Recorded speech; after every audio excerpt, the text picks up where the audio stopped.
Sports Report presented by Hyundai, the Hyundai Getaway sales event only at your local Hyundai dealer.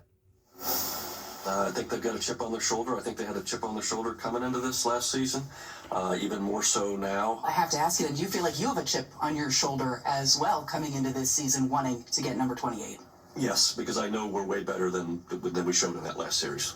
Those were the words of Yankees Chairman, Managing General Partner Hal Steinbrenner back in January on now just 2 weeks in advance of opening day. The Yankees owner sees his team somewhat of a crisis. The Yankees' best pitcher, Garrett Cole, had season-ending elbow surgery today out in California. Rookie of the Year, Luis Gil, is out with a lat injury. Giancarlo Stanton dealing with tennis elbow in both elbows. And Juan Soto is a Met. The Yankees will receive roughly $27 million of insurance relief on Cole's $36 million salary that he's due this year. They made a franchise record $412 million in 24 on tickets and suite sales. Pressure is even further intensified on Steinbrenner to spend and plug the holes. The Yankees' payroll is amongst the highest in baseball, north of $300 million, which Hal is on record as saying is not sustainable. GM Brian Cashman said earlier today the answers for Cole and the solution have to come from within the franchise due to luxury tax penalties. Less likely they will add from the outside. Larry Lucchino once dubbed the Yankees the evil empire when George Steinbrenner ran things based on their aggressive nature when winning a World Series was the goal, and if that was not achieved, the season was a failure. Remember that? The Yankees were built this year to prevent runs with a dominant starting rotation. That is now ravaged. Injuries are the big storyline coming out of Tampa, but success is defined differently now and then. The Yankees can now grow facial hair, and Frank's New York will not play after losses. So at least the Yankee fans have that.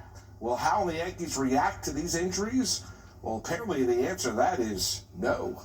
Do you get a sense, though, that Hal is kind of unfairly cast in the enormous shadow of his late father? Yeah, and listen, I think there's good and bad with George Steinbrenner, right? So the Yankee dynasty was built when he was cast away by Major League Baseball and suspended, right, by guys like Bob Watson, Brian Cashman, Stick Michael, and then you had the dynastic Yankees in the late 90s. Now George, wanted to win at all costs, right? Yeah. And was very reactionary. I think his son, and one of his sons, Hank, passed away, unfortunately, and Hal doesn't want to be that reactionary and takes everything calm, cool, and collected. He's willing to spend, but I think the Yankees define success now a lot differently. Okay, they make for themselves a lot of money. There's some holes in the roster. Is there anything that they can do realistically so close to opening day to kind of I think you can go out there and be aggressive, try and add a veteran starting pitcher, have a conversation with the San Diego Padres about Dylan Cease or Michael King, who was part of the Soto trade,